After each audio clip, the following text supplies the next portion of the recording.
If they came back, would they come back in July?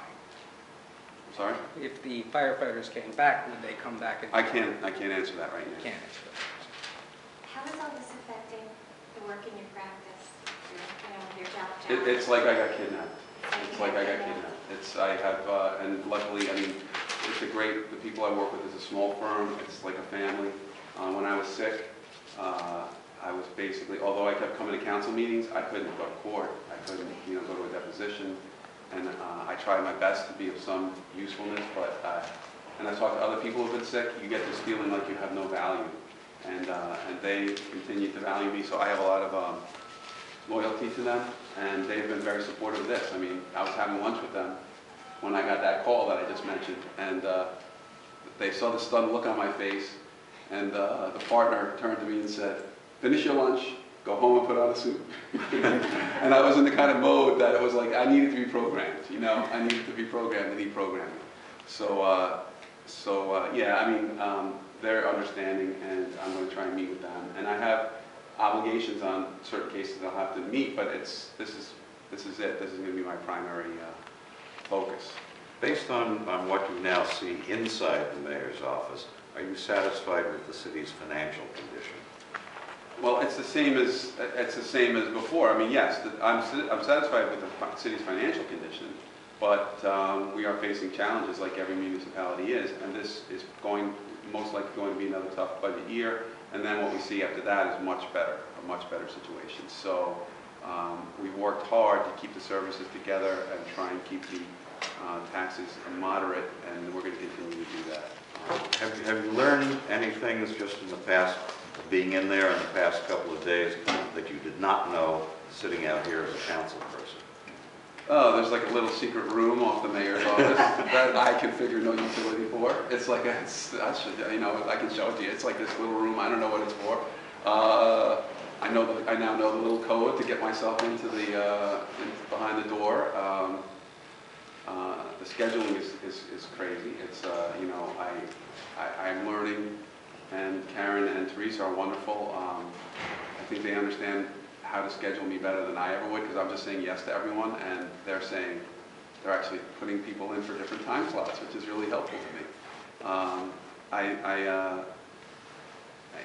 think other than that, I'm not really surprised by anything, because I've been here 9 years, and I think those of you who know me, I'm a pretty active council member. So with Mayor Delfino, with Mayor Bradley, I was here a lot, and I would go talk to them about issues. So I'm pretty familiar with the way things work. I've had a good relationship with most of the commissioners, all the commissioners really, and that's been maintained. As I walked around today, they would usually grab me and bring me in, but I'm going to meet with each of them individually. I want to hear them, on their own, talk about the issues that they see facing the city. Will the budget process be changing at all in view of this strange situation? No, it's set by charter, so it's going to follow the charter, and it's the budget is prepared basically by the budget department, and then when it's presented, then the council gets to work on it as we did last year. So I know they're working on it. I know they were here on the weekend. I don't think they found any treasure chests or caches of gold anywhere, so I know that it's going to be a tough year, but I also know that we're in very professional hands with our budget department, and I expect a solid document. And then, along with my colleagues, if I'm the mayor, we'll get to work on the budget, and if I'm not the mayor, then as a council member, I'll get to work on the budget, and we'll do our duty for the residents of the city. Tom, there are two of your close colleagues, Bill Ryan and Ben Boykin, have it's been reported expressed interest in the seat of the mayor. What's your comment on that? I mean, you've worked with both of them for many years.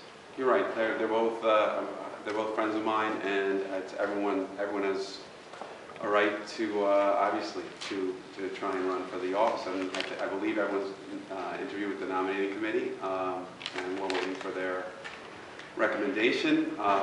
Obviously, I wouldn't do it if I didn't think I was best qualified for the position, but I certainly, I'm positive that Ben and Bill feel the same way about their own candidacies. I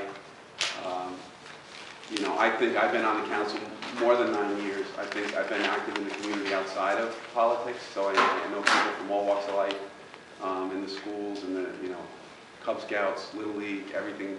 My wife is very, very active in the community, and we feel part of this community, and I feel this is my chance to serve the community, and I'm going to move forward. I think I have the skills for it. I've been a lawyer for 24 years, and I think my nature is to try not to be confrontational, to try and work with people, to try and find solutions to problems that maybe don't make people ecstatic. But you know, some judges say it's a good settlement if everyone's unhappy, and you know, people know usually when things get resolved. You know, if you buy a house, you think you paid too much, the person selling it probably thinks they didn't get enough. But